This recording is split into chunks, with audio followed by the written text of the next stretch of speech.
about 450 meters, right? How full? Full on! Full on, gun up!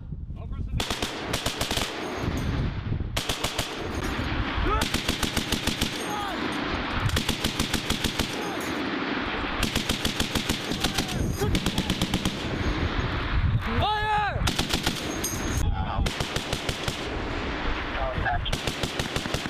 Shoulder pressure to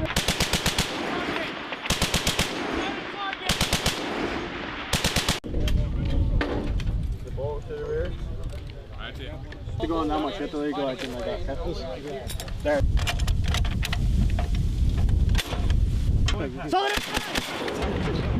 Solid in back!